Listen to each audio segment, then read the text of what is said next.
Artificial intelligence, সম্ভবত মানব জাতি নিজের তৈরি করা কৃত্রিম বুদ্ধিমত্তার কাছে সামনে পরাজিত হয়ে যাবে, আল্লাহ না করুক। এখন এমন একটা ফিতনার যুগে আমরা ধীরে ধীরে প্রবেশ করছি, যে ফিতনার যুগটা নিমিষেই আমাদের ঈমানকে ধ্বংস করতে সক্ষম। আবার বলি, এমন একটা ফিতনার যুগে যাচ্ছি যে ফিতনার যুগটা শুধু আমল নয়, আমল তো ছোট জিনিস, আমল ধ্বংস হইলে আবার করে ফেললেন সমস্যা কি? সামনে আসতেছে লাইলাতুল কদর, সামনে আসতেছে লাইলাতুল নিসফু মিন শাবান, শবে বরাত। এইরকম এক একটা রাতের ইবাদত বহু বছরের ইবাদতের চাইতে আল্লাহর কাছে গুরুত্বপূর্ণ। লাইলাতুল কদরের ব্যাপারে আল্লাহ বলেছেন, লাইলাতুল কদরি খায়রুম মিন আলফি শাহর। লাইলাতুল কদর, শবে কদরের এক রাত 1000 মাসের চাইতে উত্তম। 1000 মাস নয়, 1000 মাস প্লাস। এই এক রাতে আপনি যদি ইবাদত করেন, আপনার আমলনামার মধ্যে 1000 প্লাস রাতের ইবাদতকে আল্লাহ লিখে দেবেন। 1000 মাসে কত বছর হয়? 83 বছরের উপরে। এক রাতের আমলে আপনার 83 বছরের আমল হয়ে যাচ্ছে, নফল আমল। শবে বরাত, আল্লাহ নবী বলেছেন, ইন্নাল্লাহা লা ইয়াত্তালিউ ফি লাইলাতিন নিসফি মিন শাবান ফায়াগফিরু লিজামিই খালকিহি ইল্লা লিমুশরিকিন আও লিমুশাহিন। আল্লাহ রাব্বুল আলামিন শাবান মাসের মধ্য রজনী, শবে বরাত যাকে আমরা বলি, শবে বরাতের রাতে আল্লাহ পাক কি করেন? তার বান্দাদের দিকে দয়ার নজর দেন। এবং যে ব্যক্তি আল্লাহর সাথে শিরিক করে, শিরিক বুঝুন তো, শিরিক বুঝুন তো, আর যে ব্যক্তি অন্যের ভালো দেখলে মন বেজার করে ফেলে, অন্যের ভালো দেখতে পারে না, এই দুই কিসিমের মানুষ ছাড়া আল্লাহ তার তামাম মুমিন বান্দাদেরকে এই রাতে মাফ করে দিয়ে দেন। আমল নিয়ে তো কোনো টেনশনই নাই, আমল তো ইনশাল্লাহ করে ফেলবো ধ্বংস হইলে। আবার সমস্যা হচ্ছে আপনি আমল ধ্বংস হইলে আবার করে ফেলতে পারবেন, কিন্তু আল্লাহ মাফ করুক, ঈমান যদি ধ্বংস হয়ে যায়, কিয়ামতের ময়দানে গিয়ে দেখবেন বিশাল বড় আমল আপনি সঞ্চয় করে রেখেছিলেন, কিন্তু যে পাত্রে রেখেছিলেন দুধ, ওই পাত্রের নিচে একটা ফুটা হয়ে গিয়েছিল, আপনি দেখেন নাই, সব দুধ পড়ে গেছে। এই জন্য আমল থেকে ঈমান জরুরি। কতটুকু জরুরি? আল্লাহর নবী সাল্লাল্লাহু আলাইহি ওয়াসাল্লামের প্রতি কোরআন শরীফ একদিনে নাজিল হয় নাই, 23 বছরে কোরআন শরীফ নাজিল হয়েছে। 23 বছর। এই 23 বছরের কোরআনকে দুই ভাগে ভাগ করা হয়, মাক্কি এবং মাদানী। মাক্কি সূরা কোনগুলা? যেগুলো আল্লাহর নবী হিজরত করার আগে নাজিল হয়েছে। মাদানী সূরা হচ্ছে যেগুলো আল্লাহর নবী মদিনায় হিজরত করার পরে নাজিল হয়েছে। হিজরত করার আগে নাজিল হয়েছে কোরআনের 3 ভাগের 2 ভাগ, আর মদিনায় নাজিল হয়েছে 3 ভাগের 1 ভাগ। মক্কা শরীফে যে 3 ভাগের 2 ভাগ নাজিল হয়েছে, ওই 3 ভাগের 2 ভাগ কোরআনের মধ্যে শরীয়তের কোনো হুকুম আহকাম আল্লাহ বলেন নাই। কোনটা হালাল, কোনটা হারাম, এইটা করো, এটা বাদ দাও, এটা ফরজ, এটা সুন্নত, ওয়াজিব, নফল, নাথিং, কিচ্ছু বলেন নাই আল্লাহ রাব্বুল আলামিন, কিচ্ছু বলেন নাই। যা কিছু শরীয়তের হুকুম আহকাম এসেছে কোরআন শরীফে, সবগুলো মদিনা যাওয়ার পরে ওই বাকি 1/3 তাহলে আপনি বলবেন, তাহলে প্রথম 2/3 আল্লাহ কি বলেছেন? প্রথম 2/3 আমার নবী মক্কা শরীফে থাকার সময় 2/3 কোরআন নাজিল হয়েছে। কোরআনের বেশিরভাগ, বেশর্ধেক, ওই বেশর্ধেকের মধ্যে আল্লাহ খালি একটা সাবজেক্ট আমাদেরকে শিখিয়েছেন, ঈমান, ঈমান, ঈমান, ঈমান, ঈমান। আল্লাহ চেয়েছেন তার নবীর মাধ্যমে আমাদের অন্তরের মধ্যে, সাহাবায়ে কেরামের অন্তরের মধ্যে যদি ঈমানটাকে টুকে টুকে ঢুকিয়ে দিয়ে যায়, ঈমানের নূরে অন্তর একবার প্রজ্বলিত হয়ে গেলে এরপরে যে আমলের কথা আল্লাহ বলবেন সাহাবায়ে কেরাম সেই আমল পালন করবেন, এবং করেছেন। আমাদের মা আয়েশা সিদ্দিকা রাদিয়াল্লাহু আনহা বলেছেন যে ইসলামে প্রথম যদি হুকুম দেওয়া হতো শুরুর দিকে যে মদ হারাম, তাইলে বেশিরভাগ মানুষ মদ ছাড়তে পারতো না। কারণ কি? এখনো তরবিয়ত ভালো করে হয় নাই।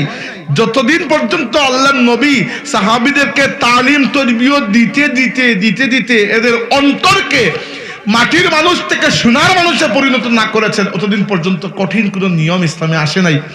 হিজরত করার পরও জিহাদের অনুমতি দেওয়া হয় নাই। 2 বছর পরে বদরের যুদ্ধের আগে জিহাদের অনুমতি দেওয়া হয়েছিল। তার মানে মেহনত কোনটা প্রথমে জরুরি? ইমানের মেহনত, এরপরে আমলের মেহনত। আর এই যে ফিতনার যুগ, আল্লাহর রাসূল বলেছেন, হে আমার উম্মত, কিয়ামতের আগে তোমাদের উপর এমন ফিতনা আসবে, কামাউজিল বাহরি, সাগরের ঢেউয়ের মতো ফিতনা তোমাদেরকে ঘিরে ফেলবে। এবং একটার পরে একটা, এমন নয় যে একটা সব পুরো উম্মত মিলে একটা ফিতনাকে আটকে দিয়েছে। যেমন ধরেন উদাহরণস্বরূপ, কেউ একজন নিজেকে বন্ড নবী দাবি করেছে, পুরো উম্মত মিলে তাকে কাফির ডিক্লেয়ার করেছে, বাস মানুষ সতর্ক হয়ে গেছে। কিন্তু বন্ড নবী তো একটা নয়, একটার পরে একটা আসতেছে। একজন এসে বলল যে আমি সুন্নতকে মানি না, অস্বীকার করলো, সারা উম্মত মিলে তাকে আটকে দিল, খালাস। কিন্তু খালাস নয়, একটার পরে একটা আসতেছে।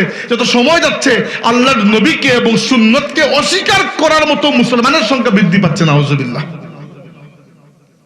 বুঝতে পেরেছেন? আল্লাহর রাসূলের সুন্নতকে বাদ দিলে শরীয়ত নামক, দিন নামক কিছু থাকবে? আর তামসা হয়ে যাবে সবকিছু। যত সময় যাচ্ছে শরীয়তের হুকুম আহকামের ব্যাপারে বিকৃত ব্যাখ্যা বাড়ছে। আফ্রিকায়, দক্ষিণ আফ্রিকায় একজন স্কলারকে, আমি তথাকথিত স্কলারকে বলতে শুনেছি যে বর্তমান যুগের ব্যাংকের মাধ্যমে যে সুদ লেনাদেনা হয়, এটা নাকি গ্রহণ করা জায়েজ। আমেরিকা এবং অস্ট্রেলিয়া কিছু তথাকথিত ইসলামী পণ্ডিত বলেছেন যে সমকামিতা নাকি ইসলামে জায়েজ। তো বুঝতে পারছেন কোন লেভেলের বিকৃতি। একজন মানুষ, আল্লাহ মাফ করুক, আস্তাগফিরুল্লাহ আস্তাগফিরুল্লাহ, সমকামিতা করেও বা ফেললো, এটা আমলগত অপরাধ, কবিরা গুনাহ হয়েছে, হারাম কাজ করেছে, তাওবা করলে আল্লাহ মাফ করে দিবেন। কিন্তু কেউ যদি সমকামিতাকে বৈধ মনে করে, করা লাগবে না, সে কাফির হয়ে যাবে।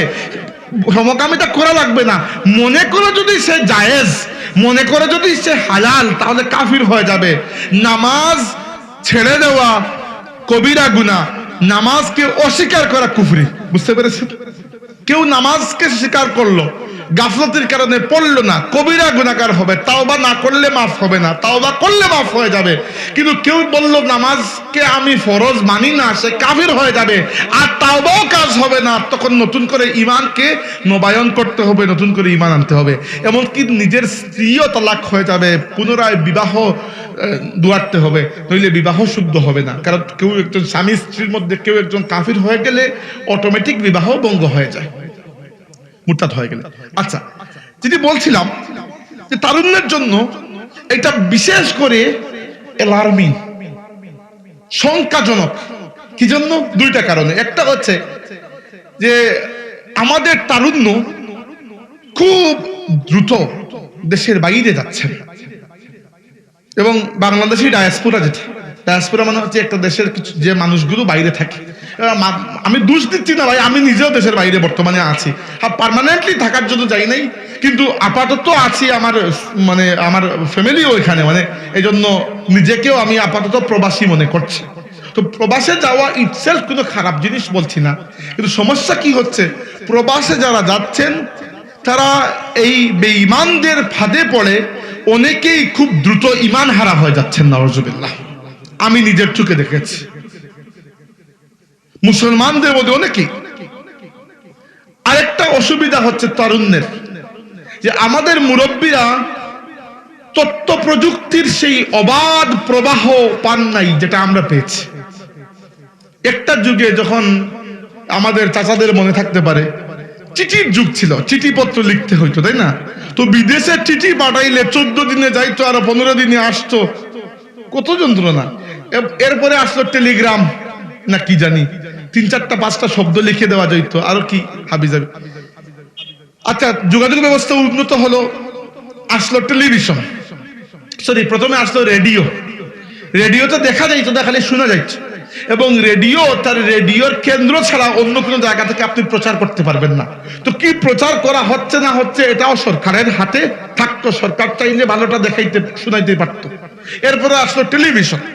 টেলিভিশনের তাও একটা ভালো জিনিস ছিল যে টেলিভিশন পরিবারের সবাই মিলে একসাথে দেখতো, তাই খারাপ কিছু মা বাবা বাচ্চাদেরকে দেখতে দিত না।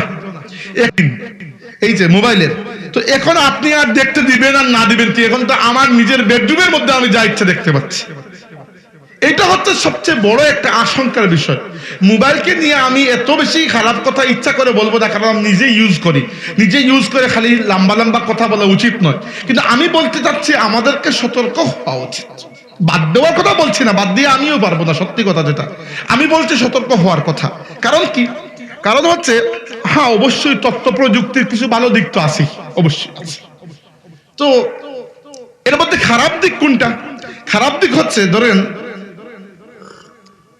এক সময় ইউরোপ, আমেরিকা, আফ্রিকা, মধ্যপ্রাচ্য, ওইদিকে চায়না, জাপান, কোন জায়গায় কোন ফিতনা উঠলে, ফিতনা অনেক ধরনের আছে, নাটক সিনেমা এক ধরনের ফিতনা, এইগুলা হচ্ছে মিডিয়ার ফিতনা। সামাজিক ফিতনা হচ্ছে বেহায়াপনা, সামাজিক ফিতনা হচ্ছে মাদক, সামাজিক ফিতনা হচ্ছে এরকম জিনিসগুলা। আবার আছে সাংস্কৃতিক ফিতনা, যেমন ধরেন আমাদের মুসলমানদের কৃষ্টি কালচারকে পরিবর্তন করে পশ্চিমা কৃষ্টি কালচার কি আমাদের সমাজে ঢুকে নাই? হিন্দি টিভি সিরিয়ালের মাধ্যমে ভারতীয় যে পারিবারিক যে একটা নষ্টামি, এটা আমাদের সমাজে ঢুকে নাই? ঢুকেছে। তো এগুলো তো পারিবারিক ভাবে একটা ফিতনা, এগুলা পরিবারকে নষ্ট করছে। আমি গত বছর পত্রিকায় পড়েছিলাম, প্রথম আলোতে সম্ভবত, ঢাকায় গত 10 বছরে না 5 বছরে বিবাহ বিচ্ছেদ, তালাকের সংখ্যা প্রায় 40% বৃদ্ধি পেয়েছে। আমাকে বলুন, পরিবার না থাকলে কোনো ইসলাম আছে? বাচ্চারা ইসলাম শিখে কার কাছে? মা বাবার কাছে, তাই না? এটাই তো মূল স্কুল, তো মা বাবাই তো। একটা বাচ্চা যদি জন্মের পরে মা বাবাকে দেখে সারাক্ষণ ঝগড়া, একে অন্যকে গালাগালি, তুই তুকালি, একে অন্যের সাথে দুর্ব্যবহার, বেইজ্জতি, তো ওই বাচ্চা আপনার মনে হয় সে বড় হয় ইমাম আবু হানিফা হয়ে যাবে? মানসিক অবস্থাই খারাপ হয়ে যায় কিনা, এই হচ্ছে সমস্যা। তো ফিতনা বলতে খালি এই ফিতনা নয় যেটা ধর্মীয় ক্ষেত্রে আসে, সামাজিক, রাজনৈতিক, সাংস্কৃতিক অনেক ধরনের ফিতনা আছে। ধর্মীয় দিক থেকে বড় ফিতনা কয়েকটা, এর মধ্যে ভয়ঙ্কর হচ্ছে আল্লাহর রাসূল সতর্ক করেছেন, লা তাকুমুস সাআহ হাত্তা ইয়াতুনা সালাসুনা দাজ্জালুনা কাযাবুন কুল্লুহুম ইয়াজউমু আন্নাহু রাসূলুল্লাহ। কিয়ামত সংগঠিত হবে না ততক্ষণ পর্যন্ত যতক্ষণ না আমার উম্মতের মধ্যে কমসে কম অন্তত 30 জনের মতো মিথ্যাবাদী দাজ্জাল বের হবে, এবং এরা প্রত্যেকেই নিজেকে আল্লাহর নবী বলে দাবি করবে। ওয়া ইন্নাহু লা নাবিয়্যা বা'দি, আর জেনে রাখো আমি মুহাম্মদুর রাসূলুল্লাহ শেষ নবী, আমার পরে কোন সূরতে আর কোন নবী আসবে না। অথচ নবী দাবি করা মানুষ এসেছে কিনা? মুসাইলামা আল কাজ্জাব থেকে শুরু করে হাল আমলের আমাদের এই গোলাম আহমদ কাদিয়ানী থেকে পর্যন্ত বন্য নবীদের সংখ্যা তো কম নয়। এবং বিশ্বাস করেন এই কাদিয়ানীদের ফিতনা ইংল্যান্ডে এবং জার্মানিতে মারাত্মক। জার্মানিতে আমি আর আমার বন্ধু, পাকিস্তানের একটা ফ্রেন্ড আছে আমার, আসাদ নাম তার, তো আমরা একদিন বিকালে বের হয়েছি, হাঁটতে হাঁটতে বহু দূর চলে গেছি, অনেক দূরে, মানে ঘন্টা 2 ঘন্টা হাঁটছি। জার্মানিতে মানুষ খুব বেশি হাঁটে, কারণ হচ্ছে যেখানে ট্রাম যাওয়ার রাস্তা আছে, ট্রাম ছিলেন সড়কের মধ্যে ট্রেনের মতো, ওইখানে আপনার ট্রাম আছে, তাই তো রিক্সা নাই, তো খালি হাঁটা, ওরা প্রচুর হাঁটে। আমি নিজেও জার্মানিতে প্রত্যেকদিন 5-6 কিলোমিটার হাঁটা হয় আমার, বাজারে গেলে হাঁটতে হবে, ইউনিভার্সিটিতে গেলে হাঁটতে হবে। তো হাঁটতে হাঁটতে অনেক দূর মাগরিবের সময় হয়ে গেছে, হঠাৎ দেখলাম একটা মসজিদ। বড় খুশি হইলাম যে ওই দেশে তো আর এরকম মসজিদ দেখা যায় না, বাংলাদেশে তো আর মসজিদ অভাব নেই। ওই দেশে তার জুমার সময় আমরা মসজিদে যাই, 2টা ট্রেন চেঞ্জ করে যাইতে হয়, এত দূরে। তো এটা মসজিদ দেখে খুবই আপ্লুত হইলাম আমি বললাম চলো নামাজটা পড়ে ফেলি। আমি তার সাথে উর্দু ভাষায় কথা বলি, যে তার বাড়ি পাকিস্তান, আমি উর্দু জানি। সে একটু গাই গুই করতেছে, আমি চিন্তা করলাম যে আসে না কেন। সে আমাকে বললো যে ভাই দেখ, জার্মানিতে একটা মসজিদ এরকম একটা নির্জন জায়গায়, বিশ্বাসটা হচ্ছে না, এটা কি সত্যি মসজিদ না? আমি বললাম দেখো, মসজিদের মতো লাগতেছে। গিয়ে উপরে লেখা দেখি এটা কাদিয়ানীদের মসজিদ, নাউজুবিল্লাহ। ওইখানে মুসলমানরা মসজিদ করতে গেলে 10টা পারমিশন আর 20 বার পুলিশের চেকিং আর 20টা কাগজপত্র দরকার হয়। কাদিয়ানীরা সড়কের মধ্যে মসজিদ করে বসে আছে। এবং ইংল্যান্ড আর জার্মানিতে আমাদের বহু বাংলাদেশি তরুণ বাচ্চা কাচ্চা বর্তমানে কাদিয়ানী হয়েছে বলে আমার কাছে সংবাদ এসেছে। এই হচ্ছে একটা ফিতনা। 2 নম্বর ফিতনা, এক সময় কিছু মানুষ বেরিয়েছিল যারা মাযহাবকে অস্বীকার করেছিল। এরপরে বের হলো কিছু মানুষ বর্তমানে যারা আল্লাহর নবীর সুন্নতকে অস্বীকার করে ফেলে। আমি নিজে এরকম মানুষ দেখেছি যারা বলে যে নবী তো একজন পিয়ন ছিলেন, তার কাজ ছিল আল্লাহর কিতাব দিয়ে যাওয়া, তিনি দিয়ে গেছেন, তার আর কোনো কাজ নেই। নাউযুবিল্লাহি মিন যালিক। এইটা যে বলবে ডিরেক্ট কাফির হয়ে যাবে, কথা নাই। আপনি কি বুকে হাত দিয়ে বলতে পারবেন যে কালকে এমন কেউ বের হবে না যে কোরআনকে অস্বীকার করে ফেলবে? যেহেতু প্রথমে শরীয়তকে ফিকহকে অস্বীকার করলো, পরে সুন্নতকে অস্বীকার করলো, তো বাকি রইল কি? খালি কোরআন রইল বাকি।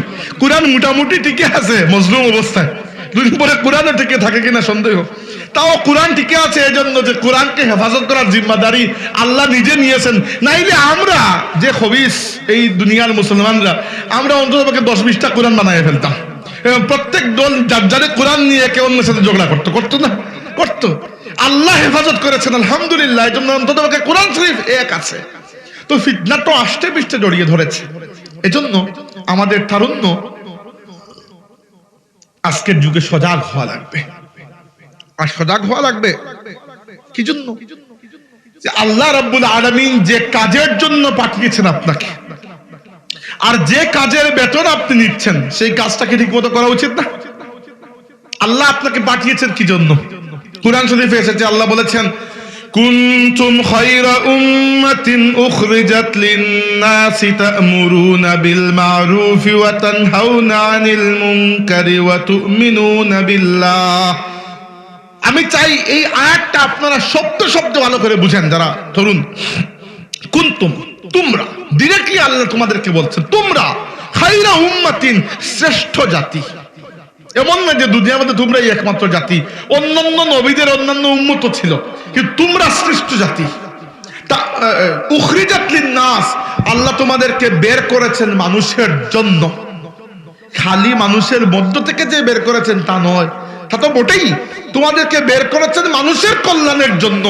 তা'মুরুনা বিল মা'রুফ, তোমাদের নাম্বার 1 ডিউটি হচ্ছে তোমরা মানুষকে কল্যাণের পথে আহ্বান করবে, আদেশ করবে। ওয়া তানহাউনা আনিল মুনকার, খারাপ কাজ থেকে বিরত রাখবে। ওয়া তু'মিনুনা বিল্লাহ, আল্লাহর প্রতি তোমরা ঈমান রাখবে। এই তিনটা তোমাদের ডিউটি। কমসে কম মুসলিম উম্মত এই তিনটা কাজ করে যাইতেই হবে, নইলে কিয়ামতের দিন আপনার নবীর সামনে দাঁড়াতে আপনার শরম লাগবে। আপনি বলবেন যে এই তিনটা কাজ হুদাই কি জন্য করব, বিনিময় কি পাবো? বেতন কি? বেতন হচ্ছে আপনার নবী সাল্লাল্লাহু আলাইহি ওয়াসাল্লাম বলেছেন নাহনুল আখিরুনাল আউয়ালুনা ইয়াউমাল কিয়ামা, আমরা দুনিয়াতে আখেরি উম্মত হিসাবে এসেছি, কিয়ামতের দিন আমরা প্রথম উম্মত হিসাবে জান্নাতে প্রবেশ করব। এটা কি বড় বিনিময় না? তাহলে কিয়ামতের সবার পরে যদি জান্নাতে ঢুকতে হইতো, বিচার দেখতে দেখতে দেখতে দেখতে আর লাইনে দাঁড়াইতে দাঁড়াইতে আপনি টায়ার্ড, এত উম্মতের বিচার। কিন্তু আল্লাহ রাব্বুল আলামিন আপনাকে বিচার করেন কিংবা বিচার না করে জান্নাতে দেন, অন্যদের সামনে আপনাকে একটা লজ্জিত করবেন না। দ্বিতীয়ত হচ্ছে আপনাকে দিয়ে, এই উম্মতকে দিয়ে আল্লাহ জান্নাতকে উদ্বোধন করাবেন। আমি তো মাঝে মধ্যে বলি, একবার বলছিলাম, মানুষ অবাক হয়ে গেছে, জান্নাতটা আমাদের বাপের সম্পত্তি, বাপের মিরাজ। কি জন্য বলছি? যে আমাদের বাবা আদম আলাইহিস সালাম কোথায় ছিলেন? বাবা যেখানে ছিলেন না বাড়ি না আমার, আমি তো এসেছি বেড়াইতে দুনিয়াতে, চলে যাবো আবার জান্নাতে। আল্লাহর রাসূলের প্রত্যেকটা ইমানদার উম্মত জান্নাতে যাবে ইনশাআল্লাহ, এতে কোনো সন্দেহ নেই। হ্যাঁ, আমার মতো গুনাহগার হইলে ঠেলা ধাক্কা লাগবে বেশি, আর নেককার হইলে তো আলহামদুলিল্লাহ বিনা হিসাবেই জান্নাতে চলে যাবে। কিন্তু জান্নাতে যাবে ইনশাআল্লাহ। কিন্তু যাওয়া শুধু বিষয় নয়, যাবে তো আরো নবীর উম্মতেরাও যাবে। কিন্তু আল্লাহ যে মর্যাদা আমাদেরকে দিয়েছেন এই উম্মতকে, একবার আমাদের নবী সাল্লাল্লাহু আলাইহি ওয়াসাল্লাম রাতে স্বপ্নে দেখলেন যে আল্লাহ রাব্বুল আলামিন ফেরেশতা জিবরাইলকে পাঠিয়ে তাকে তুলে নিয়ে গেছেন এবং জান্নাত পরিদর্শন করাচ্ছেন। উলামায়ে কেরাম বলেছেন যে আমাদের নবী সাল্লাল্লাহু আলাইহি ওয়াসাল্লামের মেরাজ একটা না, অনেকগুলা। একটা হয়েছিল জাগ্রত অবস্থায় সশরীরে, যেটার কথা আমরা সবাই জানি। ঘুমন্ত অবস্থায় অনেকগুলা হয়েছিল, অনেকবার, এমনকি নামাজের অবস্থায় হয়েছিল। আল্লাহ তাকে জান্নাত সফর করিয়ে নিয়ে এসেছেন। এগুলো দরকার নবীদের জন্য। নবীরা যে পরিমাণ কষ্ট করেন, নবীদেরকে আল্লাহ সব সময় একটা মায়ার মধ্যে, আদরের মধ্যে রাখেন। তো আমাদের নবী সাল্লাল্লাহু আলাইহি ওয়াসাল্লাম স্বপ্ন দেখলেন জান্নাতে, এখন জান্নাত স্বপ্ন দেখেছেন, সাহাবীরা চুপ করে শুনছেন। আবু বকর রাদিয়াল্লাহু আনহু বলেন, ইয়া রাসূলুল্লাহ, যখন আপনি জান্নাত দেখতে গিয়েছিলেন, যদি আমি সঙ্গী হতাম, অন্য কেউ এটা বলেন না, সবাই তো জানেন কার কার মাকাম, কার কার লেভেল কি লেভেলের। তো আবু বকর জানেন যে আমি যদি এই কথা বলি তাহলে আমার বলার এই দাবি আছে, আমি বলতে পারি, তাই না? তিনি বলেছেন, ইয়া রাসূলুল্লাহ, কাশ আমি আপনার সঙ্গী হতাম। রাসূলুল্লাহ বলেছেন, আমা তারদাকা ইয়া আবা বকর আউয়ালু মান ইয়াদখুলুল জান্নাতা মিন উম্মতি। আবু বকর, তুমি কি খুশি নও আমার পুরো উম্মতের মধ্যে সবার প্রথমে জান্নাতে প্রবেশ করবে তুমি আবু বকর। আচ্ছা, আবু বকর রাদিয়াল্লাহু আনহু ইন্তেকালের পরে কিয়ামতের দিন সবার প্রথমে জান্নাতে প্রবেশ করবেন, এটা তো জানলাম। আমার নবীর উম্মতকে আল্লাহ এইরকম শান দিয়েছেন, এইরকম একবার স্বপ্নে আল্লাহর রাসূলকে মেরাজ হয়েছে, মানে মেরাজ আসলটা হয়েছে জাগ্রত অবস্থা, এটা প্রথমে ক্লিয়ার করে নেন। স্বপ্নে অনেকগুলো হয়েছে যেখানে আল্লাহ নবীকে আল্লাহ রাব্বুল আলামিন নিজের দিদার পর্যন্ত দিয়েছেন, জান্নাতের দিদার দিয়েছেন, ফেরেশতাদের দিদার দিয়েছেন, অনেক কিছু হয়েছে। নবীদের স্বপ্ন ওহী, নবীদের স্বপ্ন আমার আপনার স্বপ্নের মতো নয়, আমার আপনার শব্দের বেশিরভাগের কোনো অর্থই নেই আন্দাজে। নবীদের সমস্ত স্বপ্ন অর্থপূর্ণ এবং আল্লাহর পক্ষ থেকে আগত। তো একবার আমাদের নবী সাল্লাল্লাহু আলাইহি ওয়াসাল্লাম স্বপ্ন দেখছেন যে তিনি জান্নাতে প্রবেশ করেছেন। দুঃখিত, আমার চা খাওয়া লাগে, আমার প্রত্যেকদিন মাহফিল থাকে 3টা 4টা, গলা ব্যথা হয়ে যায়, প্রচুর চা খাই, এই জন্য রাতে ঘুম হয় না, আর ঘুম হয় না এই জন্য চা খাই। এমন একটা সিস্টেম আমার, চা খাই প্রত্যেকদিন 10 কাপ, এই জন্য ঘুম হয় না, আর ঘুম যে হয় না এই জন্য আবার চা খাই। কিন্তু এমন একটা অবস্থার মধ্যে আমি পড়ে গেছি, চা না খাইলে আবার গলা চলে না, এমন অসুবিধা। আমার দাদা সাহেব আমাকে বলেছিলেন আস্তে কথা বলার জন্য, আমি আর ওটা শিখি নাই এই জন্য কষ্ট করতে হইতেছে আমারে। যাই হোক, যেটি বলছিলাম যে রাসূলুল্লাহ সাল্লাল্লাহু আলাইহি ওয়াসাল্লাম দেখলেন তিনি জান্নাতে প্রবেশ করেছেন এবং পেছনে জিবরাইল আলাইহিস সালাম। তো হাদিসে এসেছে, সহিহ ইবনে হিব্বানের মধ্যে হাদিস এসেছে, এই কিতাবের নাম হচ্ছে সহিহ ইবনে হিব্বান, উলামায়ে কেরাম জানেন, আপনারা বাদ দেন এগুলা। তো আল্লাহ নবী সাল্লাল্লাহু আলাইহি ওয়াসাল্লাম কি শুনলেন? সামিআ রাসূলুল্লাহ সাল্লাল্লাহু আলাইহি ওয়াসাল্লাম খাশখাশাতান নাল। আল্লাহর রাসূল শুনতে পেলেন তার সামনে কে যেন হাঁটছে, আর হাঁটার সময় যে স্যান্ডেলের খসখস শব্দ, ওইটা আল্লাহ নবী নিজের কানে শুনতে পেলেন। জিবরাইলকে জিজ্ঞেস করেন, জিবরাইল আমার সামনে কে হাঁটে? জিবরাইল বলেন, ইয়া রাসূলুল্লাহ, আপনার সামনে আবার কে হাঁটবে? কারণ সাহস আছে এই জান্নাতে আপনার আগে চলে আসবে আর আপনার সামনে হাঁটবে? আপনার সামনে কেউ হাঁটছে না। আল্লাহ রাসূল বললেন, আমি নিজে আওয়াজ শুনতে পেয়েছি। জিবরাইল বললেন, ওইগুলা জান্নাতে নয়, আপনার সাহাবী বিলাল মক্কার রাস্তায় যখন হাঁটেন তার পায়ের আওয়াজকে আল্লাহ জান্নাত পর্যন্ত পৌঁছায় দেন। চিন্তা করতে পারেন এই উম্মত কোন লেভেল পর্যন্ত আমরা পৌঁছে গিয়েছি, যে আমাদের মধ্যে একজন পায়ে হাঁটলে তার আওয়াজ আল্লাহ জান্নাত পর্যন্ত পৌঁছায় দেন। হ্যাঁ, বিলাল রাদিয়াল্লাহু আনহুকে আল্লাহ নবী জিজ্ঞেস করেছেন তুমি কোন আমল করো, তিনি আমলের কথাও বলেছেন, কিন্তু এখানে আমল বিষয় নয়, বিষয় হচ্ছে নবীর সাথে তাআল্লুক। বিলাল রাদিয়াল্লাহু আনহুকে সাহাবীরা জিজ্ঞেস করেছেন যে আপনার কোন আমলের কারণে আপনার এত মর্যাদা? তিনি নিজেই টেনশনে পড়ে গেলেন যে আমি কোন আমল করি, আপনারা যেগুলা করেন এগুলাই তো আমি করি। হ্যাঁ, একটা জিনিস আমি খুব শখ করে করি, যখনই আমি ওযু করি খুব শখ করে আমি 2 রাকাত তাহিয়াতুল ওযু নামাজ পড়ি। আল্লাহ নবী বললেন, বিযালিকা ইয়া বেলাল, বেলাল এই কারণে তোমার এই মর্যাদা আল্লাহ দান করেছেন। তাইলে বোঝা গেল যে আমরা কিয়ামতের দিন অন্যান্য উম্মত থেকে আল্লাহর কাছে এগিয়ে থাকবো, তাই না? এগিয়ে থাকবো, শুধু যে এগিয়ে থাকবো তা নয়, আমাদের নবী সাল্লাল্লাহু আলাইহি ওয়াসাল্লাম আমাদের জন্য সুপারিশ করবেন আল্লাহর কাছে। সেই সুপারিশের অনুমতি দুনিয়াতে থাকা অবস্থায় আল্লাহ আমাদের নবীকে অলরেডি দান করে দিয়েছেন। আসা আন ইয়াবআসাকা রাব্বুকা মাকামান মাহমুদা। আল্লাহ বলেছেন, হে নবী, আপনার রব আপনাকে মাকামে মাহমুদ দান করবেন। মাকামে মাহমুদ একটা পজিশন, স্ট্যাটাস, মর্যাদা, যে এই মাকামে মাহমুদ যিনি পাবেন এবং একজনই পেয়েছেন আমার আপনার নবী, এই মাকামে মাহমুদে যিনি দাঁড়াতে পারবেন তার সমস্ত সুপারিশকে আল্লাহ কবুল করে নেবেন। শুধু তাই নয়, সুপারিশ পাওয়ার জন্য, আল্লাহর রাসূলের সুপারিশ পাওয়ার জন্য আল্লাহর নবী আমাদেরকে শিখিয়ে দিয়েছেন, আমল শিখিয়ে দিয়েছেন। বলেছেন, হে আমার উম্মত, সাল্লাল্লাহু আলাইহিল ওয়াসিলা, আমার জন্য তোমরা আল্লাহর কাছে দোয়া করবে যেন আল্লাহ আমাকে ওয়াসিলা দান করে। জিজ্ঞেস করেছেন, ইয়া রাসূলুল্লাহ, ওয়াসিলা কি? একটা ওসিলা হচ্ছে আমরা যেটাকে ওসিলা বুঝি সেটা, কিন্তু এখানে ওসিলা দ্বারা ভিন্ন অর্থ। আল্লাহ নবী বলেছেন যে হে আমার উম্মত, আমার জন্য দোয়া করবে যেন আমাকে আল্লাহ আল ওয়াসিলা নামক জায়গাটা দান করেন। সাহাবীরা জিজ্ঞেস করেছেন ইয়া রাসূলুল্লাহ ওটা কোনটা? আল্লাহর রাসূল বলেছেন আল ওয়াসিলা হচ্ছে আল্লাহর সৃষ্টির মধ্যে, জান্নাতের মধ্যে সবচেয়ে আলা মাকাম, সবচেয়ে মর্যাদার স্থান। আল্লাহর পুরো মাখলুকাতের মধ্যে আল্লাহ মাত্র একজনকে এই জায়গা দান করবেন, আর আমার ইচ্ছা হচ্ছে আল্লাহ যেন আমাকে এটা দান করে দেন।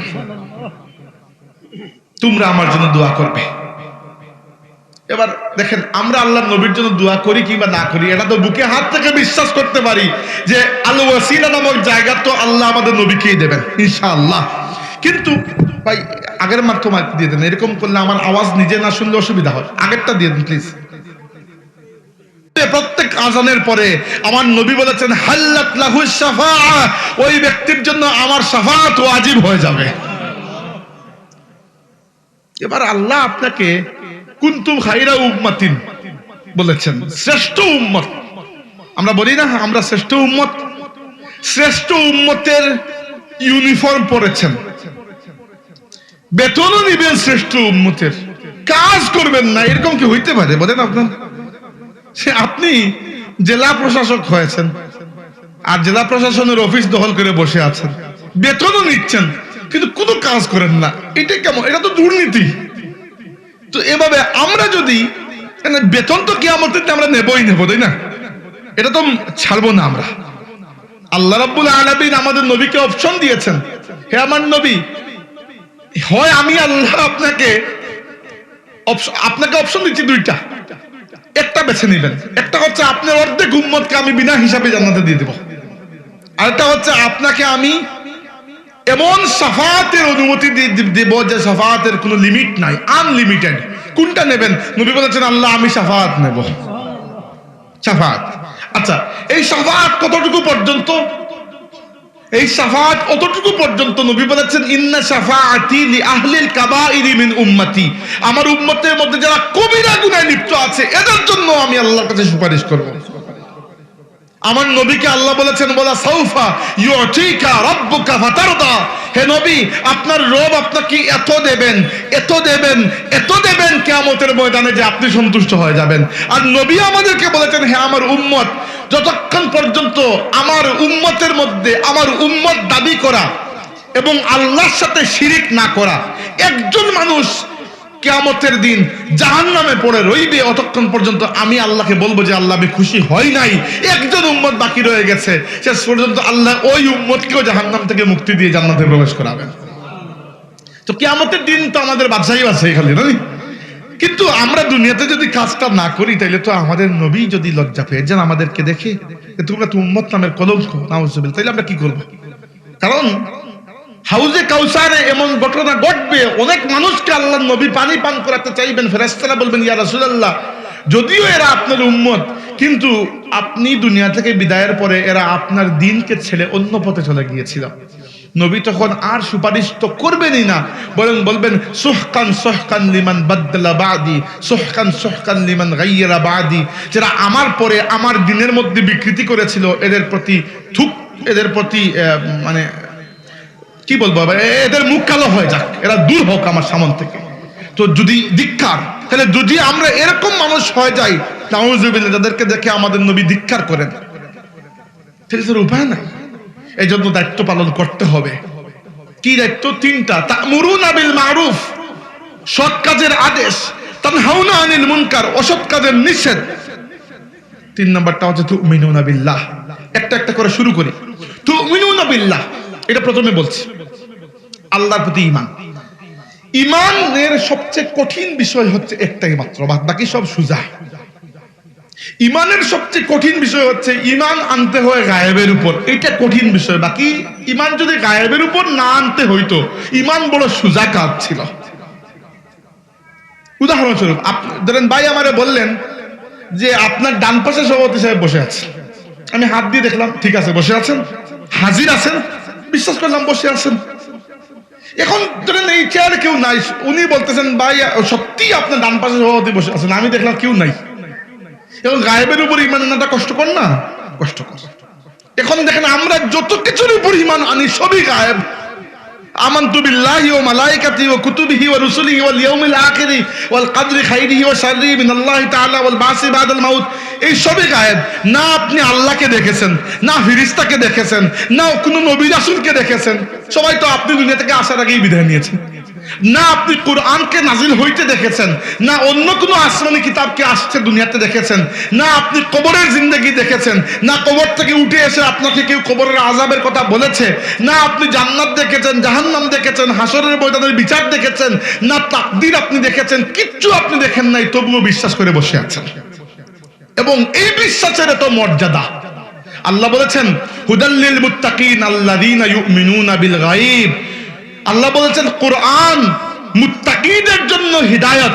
আর মুত্তাকিদের প্রথম পরিচয় হচ্ছে আল্লাযীনা ইউমিনুনা বিল গায়ব, যারা গায়েবের উপর ঈমান আনে।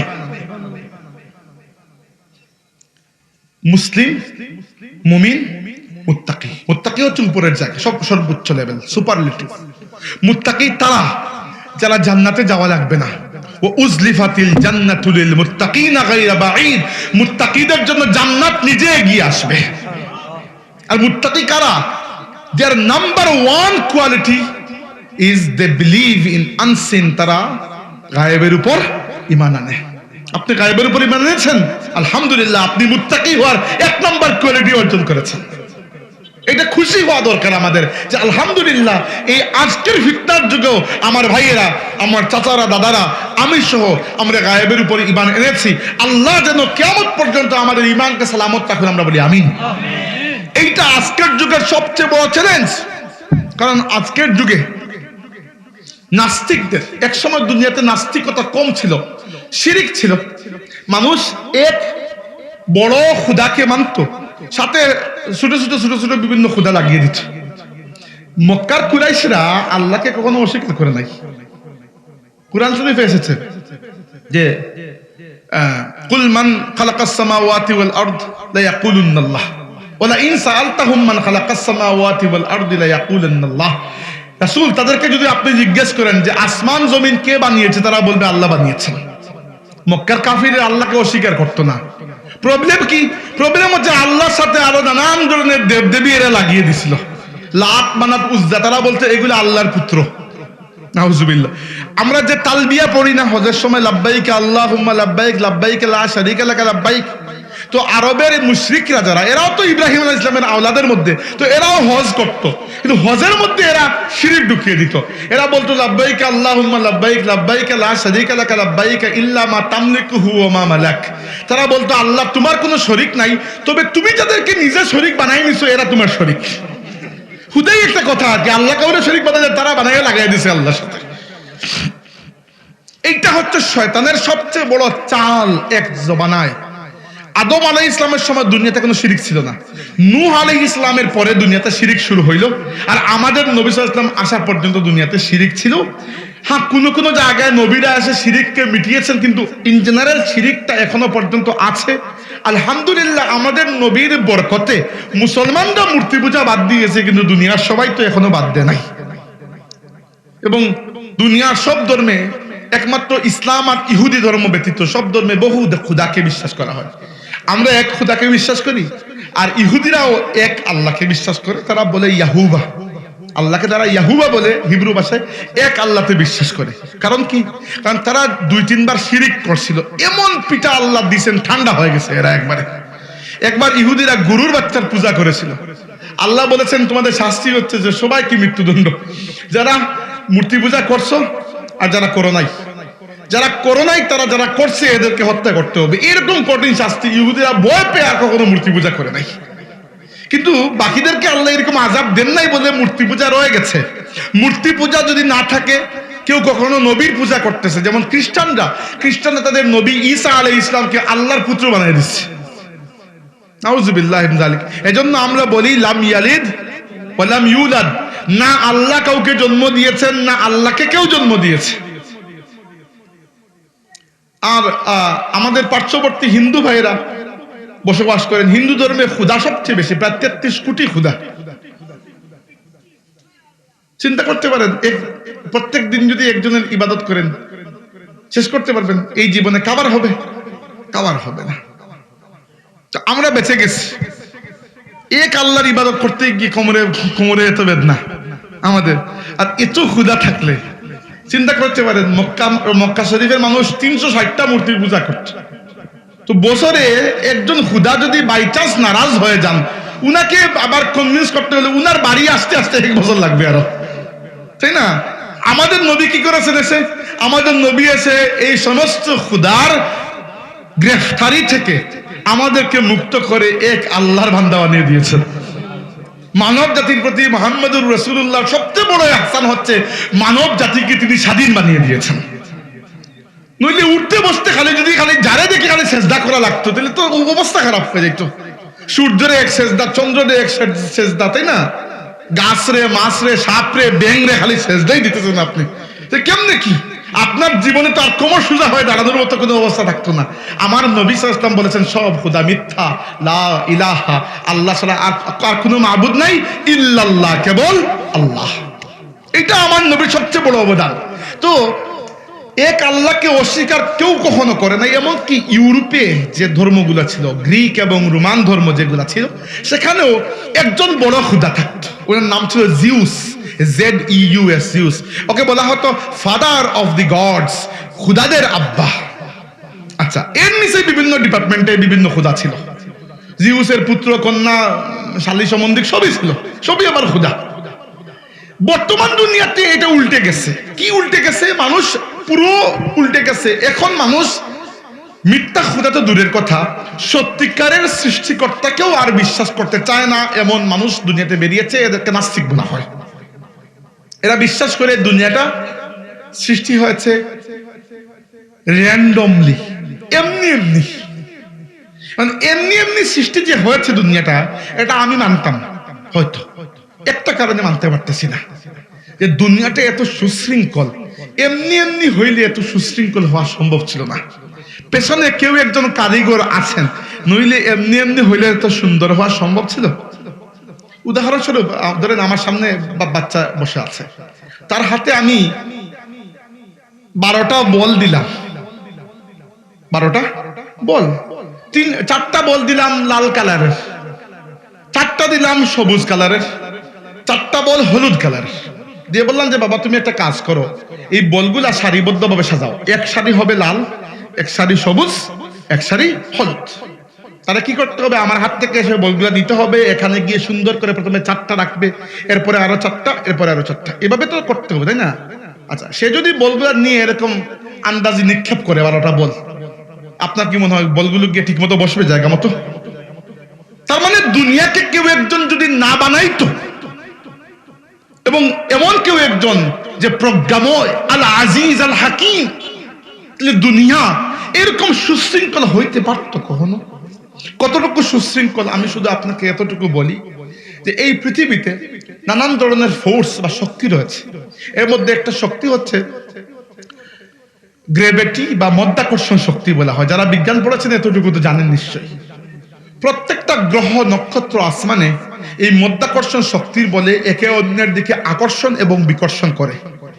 বিজ্ঞানীরা বলেন যে এই যে মহাবিশ্বে যে মাধ্যাকর্ষণ শক্তি আছে, এটা যদি 0.001% শক্তিশালী হইতো, তাহলে বড় গ্রহগুলো টেনে ছোট গ্রহগুলোকে ধ্বংস করে ফেলতো। আর 0.001% কম হইতো, তাহলে একটা গ্রহ থেকে আরেকটা গ্রহ অনবরত দূরে ছিটকে পড়তো। কিন্তু এতটুকু পারফেক্টলি এই মাধ্যাকর্ষণ শক্তিকে কেউ একজন বেঁধে দিয়েছেন যে গ্রহ নক্ষত্রগুলো ঠিকঠাক মতো যার যার গতিতে যার যার কক্ষপথে ঘুরে বেড়াচ্ছে। জালিকা তাকদীরুল আজিজুল আলিম, জালিকা তাকদীরুল আজিজুল আলিম। বিজ্ঞানীরা বলেছেন যে এই যে আমাদের মহাশূন্য, যেটাকে আমরা শূন্যস্থান বলছি, এটা তো শূন্য নয়, এখানে তো গ্যাস আছে, নানান ধরনের গ্যাস আছে না? আপনি শ্বাস টান দেন যখন, তখন তো অক্সিজেন যায় আপনার পেটের মধ্যে, ফুসফুসের মধ্যে। যখন শ্বাস ছাড়েন তখন আসে কার্বন ডাই অক্সাইড, এরপরে হাইড্রোজেন গ্যাস আছে, মিথেন গ্যাস আছে, আর লিথিয়াম কি আরো অনেক ধরনের গ্যাস আছে। এই গ্যাসের মধ্যে বায়ুমণ্ডলে যত গ্যাস আছে তার মধ্যে একটা হচ্ছে অক্সিজেন, যেটা আমাদের জন্য সবচেয়ে জরুরি, যেটা আমরা গ্রহণ করি। এই বায়ুমণ্ডলে সমস্ত গ্যাসের মধ্যে 28.08 বা এই আশেপাশে 28% অক্সিজেন, বাকি অন্য কিছু। বিজ্ঞানীরা বলেছেন যে অক্সিজেন যে পরিমাণ আমাদের বাতাসের মধ্যে আছে তার চাইতে যদি 1% বেশি হইতো মানুষের ফুসফুস ফেটে যাইত, আর 1% কম হইলে নিঃশ্বাস নিতে না পেরে মানুষ মারা যাইত। এক্স্যাক্টলি যতটুকু অক্সিজেন দরকার আল্লাহ তাবারক ওয়া তাআলা অতটুকু অক্সিজেন রেখে দিয়েছেন।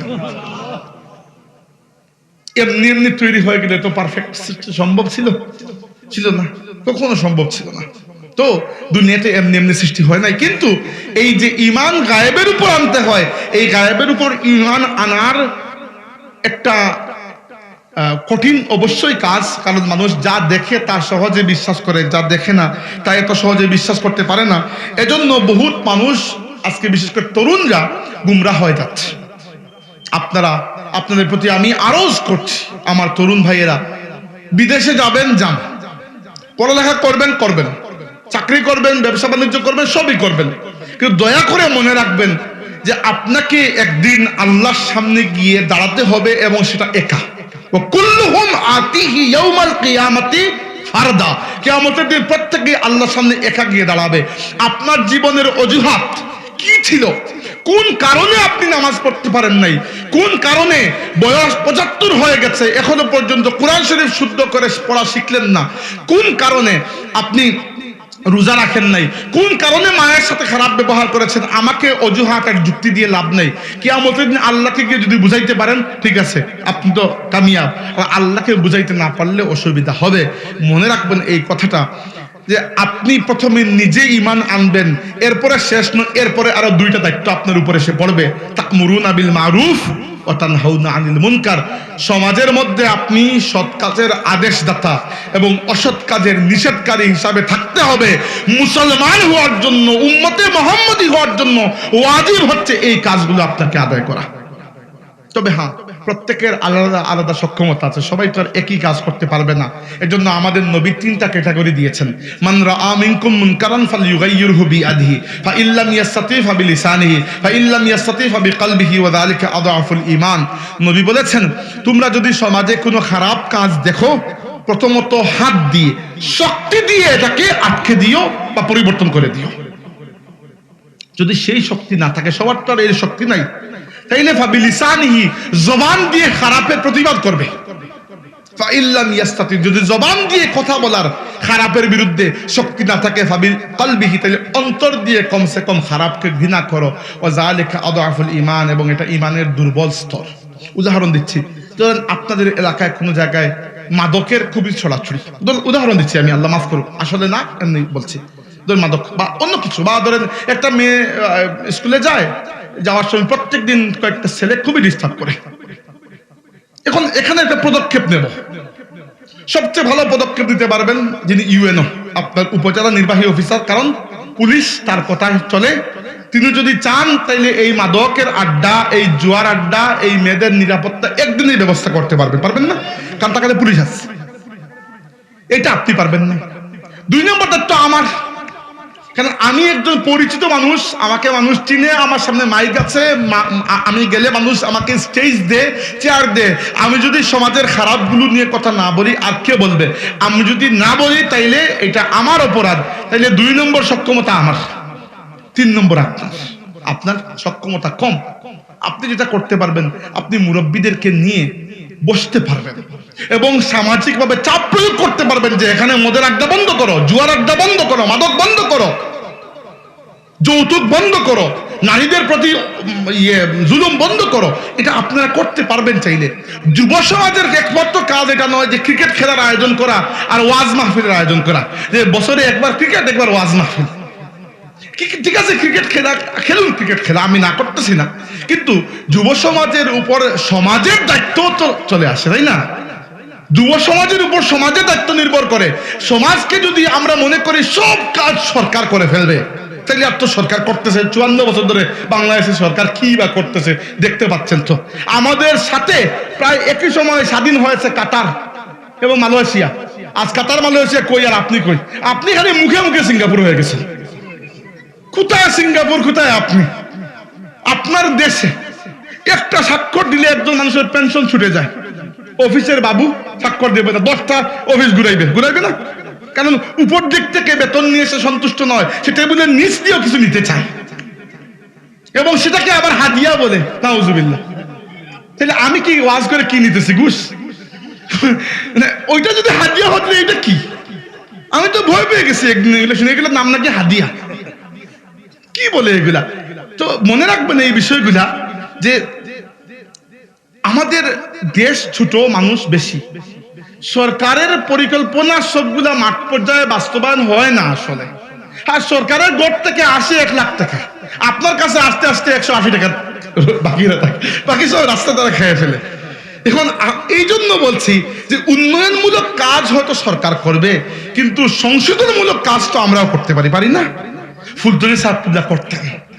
ফুলতলী সাহেব যখন গাছবাড়ি মাদ্রাসার শিক্ষক ছিলেন, তখন তিনি ওইখানে যাত্রাপালা এবং গাটু গান ইত্যাদি বন্ধ করার জন্য সামাজিকভাবে আন্দোলন করে ওগুলা বন্ধ করেছিলেন।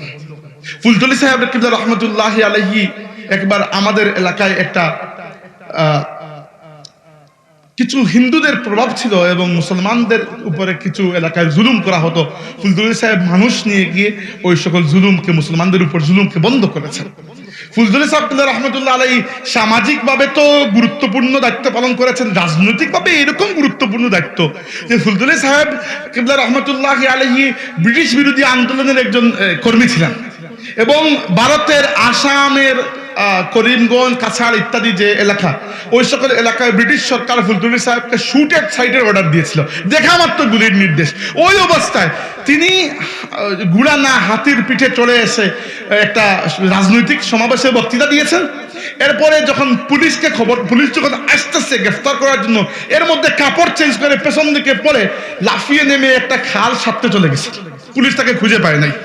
কেউ কেউ বলেছেন যে না, তিনি সামন দিয়ে গেছেন, কিন্তু আল্লাহ তাকে এমন পর্দার মধ্যে ঢুকিয়েছেন পুলিশ দেখতেই পারে নাই।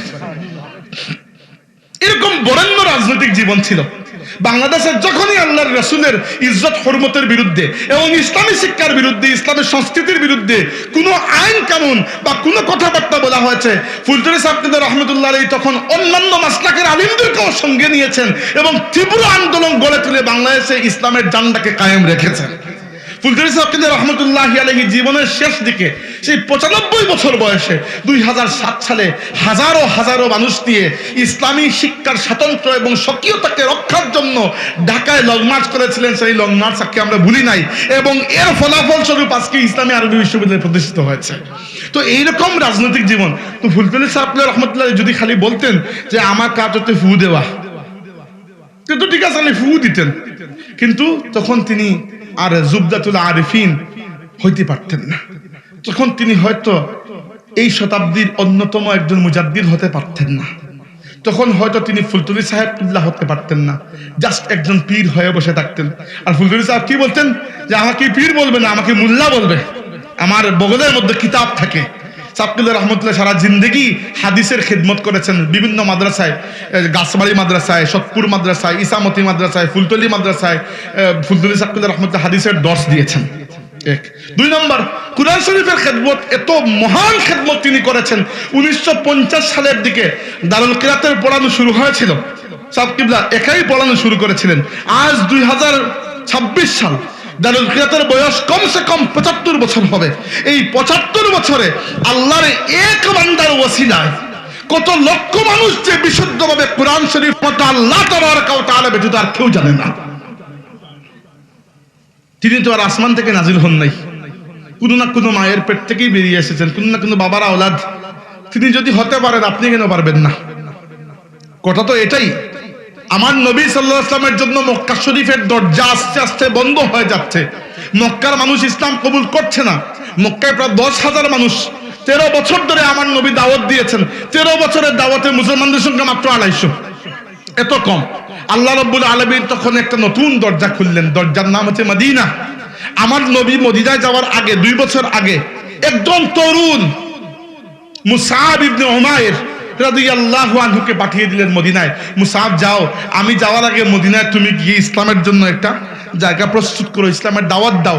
2 বছরে নবী মদিনায় আসার আগে এক তরুণ মাত্র 20-22 বছর বয়স মুসআব ইবনে উমাইরের দাওয়াতে মদিনার প্রত্যেকটা ঘরে ঘরে ইসলাম প্রবেশ করেছিল। আপনারা যে তারুণ্যের অহংকার বলেন, আসল তারুণ্যের অহংকার হচ্ছে মুসআব ইবনে উমাইর রাদিয়াল্লাহু আনহু। আপনারা মনে করেন যে আল্লাহর দ্বীনের খেদমত করার দায়িত্ব শুধুমাত্র হুজুরদের। মনে রাখবেন, প্রথমবার যখন আল্লাহ আয়াত নাজিল করলেন ওয়া আনজির আশিরাতাকা, দাওয়াত দিলেন এদের কাছে। দাওয়াত দেওয়ার পরে পুরো একটা খানদানের মানুষ সামনে বসে, যারা দুইবার খেয়েছে, একটা মানুষ আল্লাহর নবীর কথায় জবাব দেয় নাই, একটা মানুষ ইসলাম কবুল করে নাই। শুধুমাত্র 8 বছর বয়সী একজন বাচ্চা দাঁড়িয়েছেন, 8 বছর বয়সী, এই বাচ্চার মতো বাচ্চা দাঁড়িয়ে বলেছেন যে আমার নাম হচ্ছে আলী, বাবার নাম আবু তালিব, পুরো বনু হাসিম খানদানের মধ্যে সবচেয়ে ছোট আমি, আমার পায়ের শক্তি কম, চোখের মধ্যে একটা রোগ আছে আমার, কিন্তু আমি ওয়াদা করছি যতদিন আপনি দুনিয়াতে থাকবেন আর আমি থাকবো, আমি আপনার সঙ্গী হয়ে আপনার সাথী হয়ে থাকবো ইয়া রাসূলুল্লাহ। মানুষ চিৎকারই করেছে যে দেখো মুহাম্মদ দুনিয়া বদলে ফেলবেন, সঙ্গীকে 8 বছরের বাচ্চা, সেই 8 বছরের বাচ্চা আলী ইবনে আবি তালিব সেই পর্যায়ে পৌঁছেছিলেন। আমার নবী বলেছেন আমার তারদাকা আনতা মিন্নি বিমানজিলাতি হারুন মিন মূসা। আলী হারুন আলাইহিস সালাম যেভাবে মূসা আলাইহিস সালামের সঙ্গী সাথী ছিলেন, তুমি আলীও সেইভাবে আমার সঙ্গী, আমার ভাই। তো ইসলামের খেদমত তো তারুণ্যই করেছেন সব সময়। আল্লাহর দ্বীনের খেদমতে খালিদ ইবনে ওয়ালিদ যখন তরবারি হাতে ঝাঁপিয়ে পড়েছেন, খালিদ ইবনে ওয়ালিদ তখন মুরব্বী নয়, তরুণ যুবক। আল্লাহর দ্বীনের খেদমতে যখন সাহাবা কেরাম নিজের প্রাণকে কুরবান করেছেন, বেশিরভাগ সাহাবী কম বয়সী ছিলেন। এজন্য তরুণদের দায়িত্ব আল্লাহর দ্বীনের প্রতি, নিজের সমাজের প্রতি, নিজের পরিবারের প্রতি। আল্লাহ নবী সাল্লাল্লাহু আলাইহি ওয়াসাল্লামের একজন সাহাবী, নাম ছিল সাওয়াদ ইবনে গারিব রাদিয়াল্লাহু, তরুণ মানুষ, বহু দূরের মানুষ। তিনি একজন জিন সাধক ছিলেন।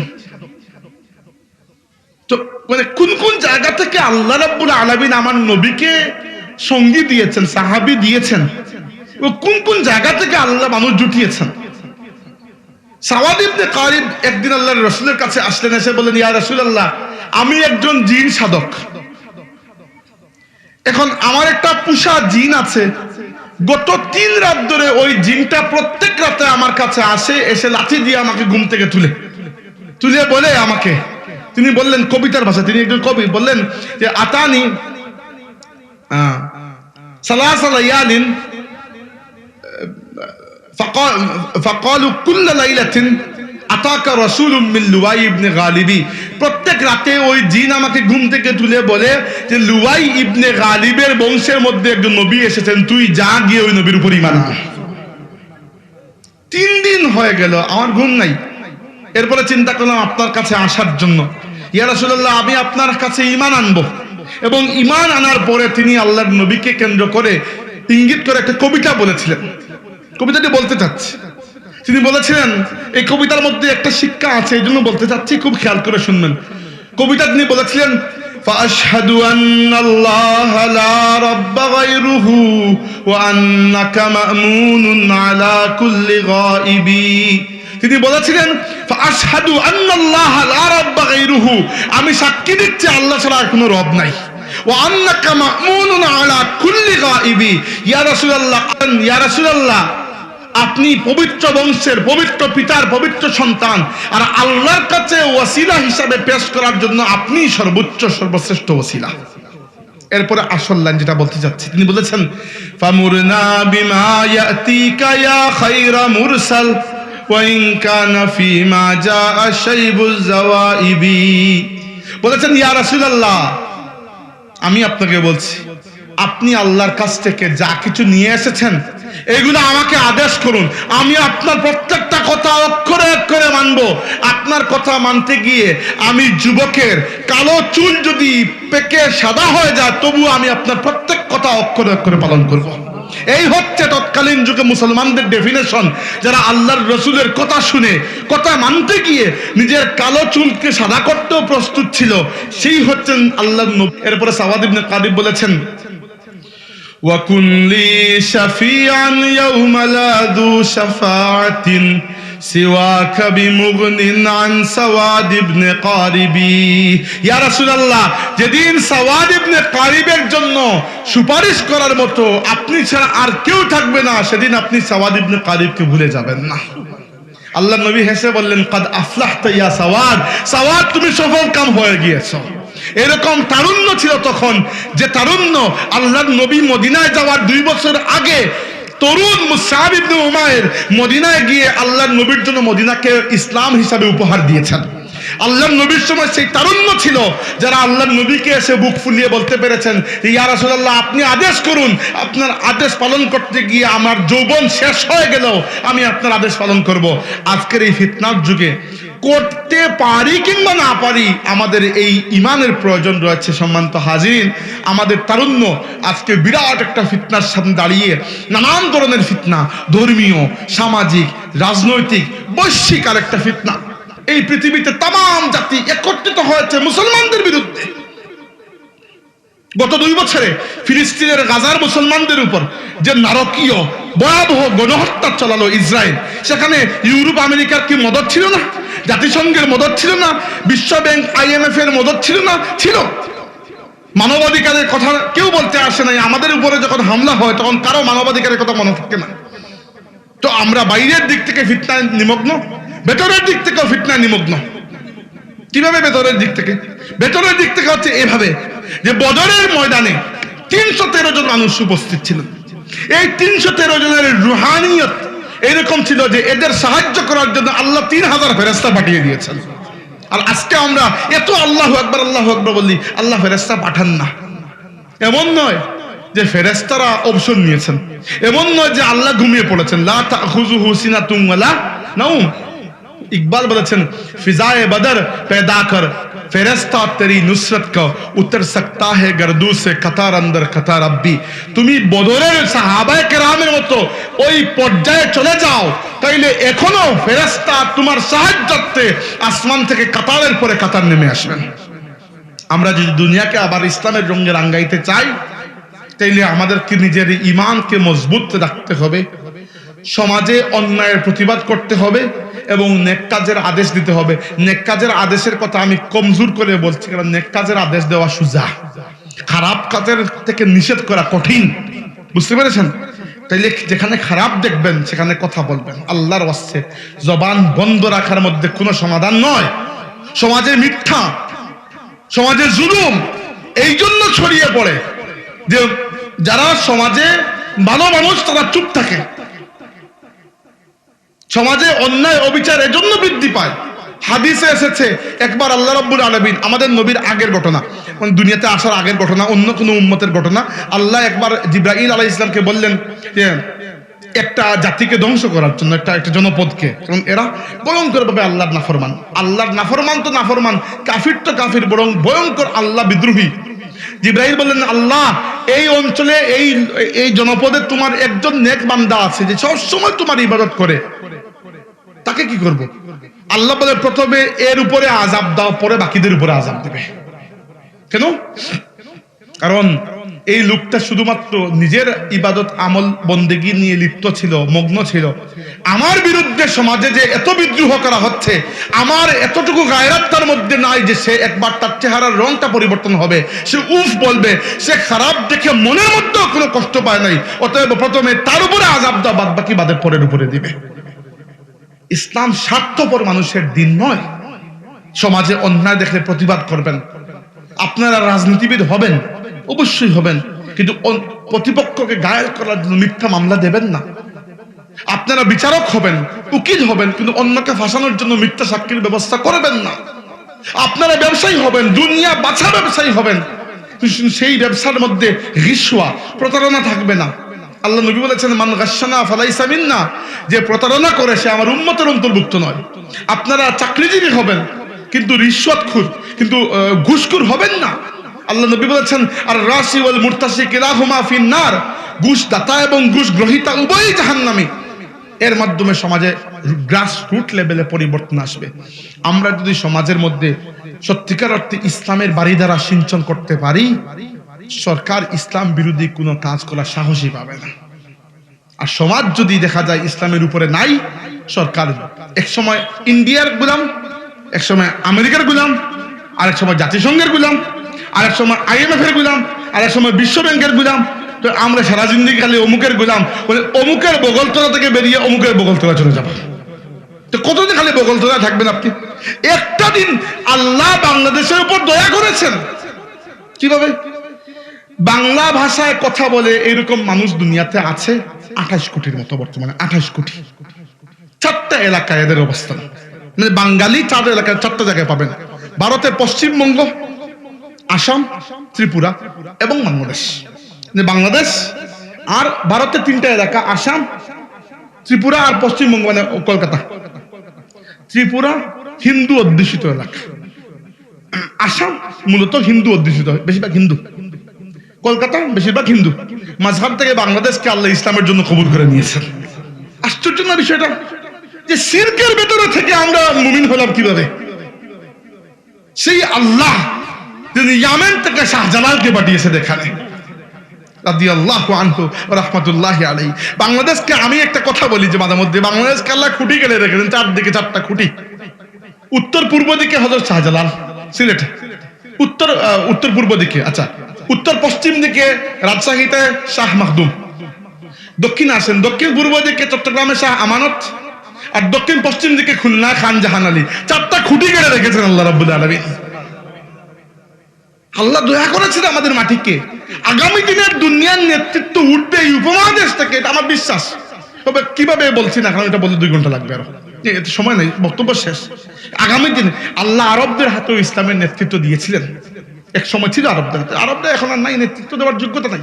এরপরে তুর্কিদের হাতে দিয়েছিলেন, অটোমান, ওই যে এরতুগরুল দেখেছেন সিনেমা আপনারা, এই এরা ইসলামের নেতৃত্ব ছিল এদের হাতে। এরা ভালো করেছে, পরবর্তীতে যখন খারাপ করেছে উঠিয়ে নিয়েছেন। এরপরে আসে কারা?